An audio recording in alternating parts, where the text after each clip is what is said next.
Hello வணக்கம்.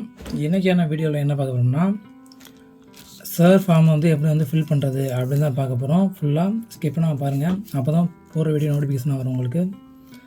இதில் பார்த்தோம்னா என்ரோல்மெண்ட்ஸ் ஃபார்ம் பார்த்தோம்னா அனெக்ஸ் 3, அதாவது இந்த ஃபார்மை எப்படி கரெக்டாக ஃபில் பண்ணுறது, வாக்காளர் கணக்கெடுக்கான வரிசைக்கான ஃபில் பண்ணுற ஃபார்ம் தான் இது. இதை ஃபில் பண்ணுறதுக்கான இப்போதான் டேட் ஆஃப் பர்த் கேட்டிருக்காங்க. உங்களோட டேட் ஆஃப் பர்த் போட்டுருங்க. ஃபஸ்ட்டு டேட் ஆஃப் பர்த் பார்த்தோம்னா, உங்களோட டேட் ஆஃப் பர்த்தை கரெக்டாக ஃபில் பண்ணிக்கோங்க. நான் என்னோடய டேட் ஆஃப் பர்த்தை நான் போடுறேன்.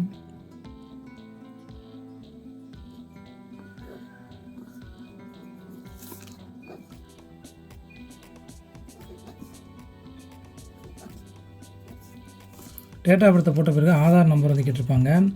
உங்களோட ஆதார் நம்பரை நீங்கள் கரெக்டாக என்ட்ரு பண்ணிக்கோங்க. நான் சாம்பிளுக்கு நான் சும்மா போடுறேன். உங்களோட ஆதார் நம்பரை கரெக்டாக ஃபில் பண்ணிக்கங்க. மொபைல் நம்பர் கேட்டிருப்பாங்க. உங்களோட மொபைல் நம்பரை கரெக்டாக என்ட்ரு பண்ணிக்கோங்க. அதன் போல் நான் ஒவ்வொன்றா சொல்லிட்டு வரேன், நீங்கள் அதன்படி நீங்கள் ஃபாலோ பண்ணுங்கள். இப்படி தான் நான் ஃபில் பண்ணுறது. ஃபாதர்ஸ் கார்டியன் நேம் கேட்டிருப்பாங்க. உங்களோட ஃபாதர் நேம் எழுதுங்க. அப்படி கார்டியனாக இருந்தால் உங்களோட கார்டியன் நேம் எழுதிங்க. ஃபாதர் நேம் எழுதிக்கோங்க. இப்போ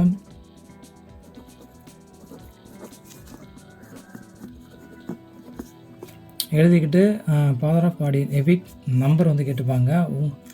ஃபாதர் அவங்களோட ஓட்டர் ஐடி நம்பர் தான் இங்கே போடணும். ஓட்டர் ஐடி நம்பர் இங்கே என்ட்ரு பண்ணிக்கோங்க.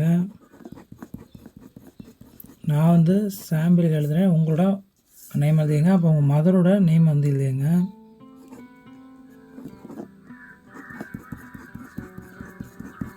அவங்களோட மதர் நேம் எழுத பிறகு அவங்களோட ஓட்டர் ஐடியோட நம்பர் எபிக் நம்பர் இங்கே எழுதிடுங்க.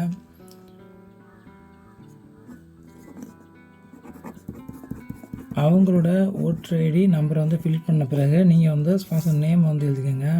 ஸ்பவுஸ் நேம் எழுதிக்கோங்க.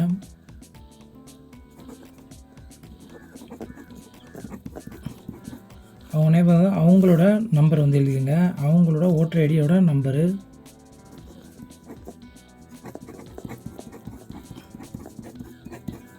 அவங்களோட ஓட்டர் ஐடி நம்பரை நம்ம ஃபில் பண்ணிட்டோம். இப்போ இந்த இடத்துல ஃபில் பண்ணுங்க. நான் சும்மா சாம்பிளுக்கு தான் எழுதுகிறேன். இப்படி தான் ஃபில் பண்ணணும்னா அதை எழுதின பிறகு அடுத்த கட்டம் பார்த்தோம்னா இங்கே வந்துடணும். இங்கே டீட்டெயில் அடுத்து பார்த்தோம்னா detail of electoral roll the last அதாவது ஃபார்ம் இந்த படிவம் பார்த்தோம்னா 2002க்கு அதற்கப்புறம் இருப்பீங்கள்ல, அவங்க 2002 ஓட்டு போட்டிருக்கவங்க, அவங்க தான் இந்த படிவத்தை ஃபில் பண்ணுற மாதிரி இருக்கும். ஏற்கனவே அந்த ஃபார்ம் போட்டிருப்போம்.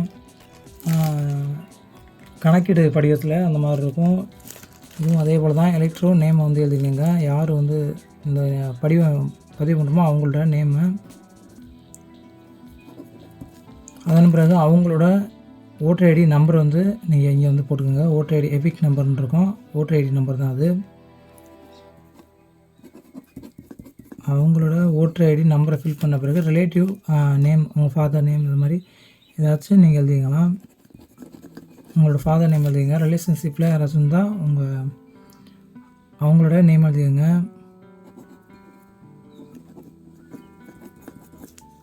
டிஸ்ட்ரிக்ட் என்னவோ அதை எழுதிருங்க. அதன் பிறகு ஸ்டேட்டு,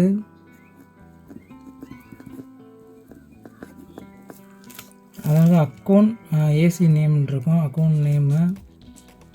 அடுத்து ஏசி நம்பர் அதெல்லாம் கேட்டிருப்பாங்க. இதை ஃபில் பண்ணால் தேவையில்லை. இல்லைன்னா அப்படியே கீழே வாங்க. இது PLO சிக்னேச்சர் போடுறாப்புல இருக்கும். இங்கே உங்களோட எலக்ட்ரோ சிக்னேச்சர் போடுறாப்புல இருக்கும். அப்படி கையொப்பம் போடாதவங்க போட தெரியாதவங்க வச்சுக்கலாம். உங்களுக்கு கைரேகை இந்த இடத்துல வச்சுக்க முடியும். இவ்வளோ தான் இதில் ஃபில் பண்ணுறது. அதற்கப்புறம் என்ன பார்த்தோம்னா இங்கே ஓல்டு ஃபோட்டோ, உங்களோட பாஸ்போர்ட் கரண்ட் ஃபோட்டோ இங்கே இது பண்ணிடுங்க. இங்கே QR கோடு வரும். இதெல்லாம் ஆட்டோமேட்டிக்காக வந்துடும். இங்கே பாஸ்போர்ட் மட்டும் இது பண்ணுறாப்புல இருக்கும். இப்படி தான் நீங்கள் ஃபில் பண்ணுற ஒரு மெத்தடு. இந்த வீடியோ பிடிச்சா நம்ம சேனலை சப்ஸ்கிரைப் பண்ணிவிட்டு மறக்காம லைக் பண்ணி ஷேர் பண்ணுங்கள். நன்றி, வணக்கம்.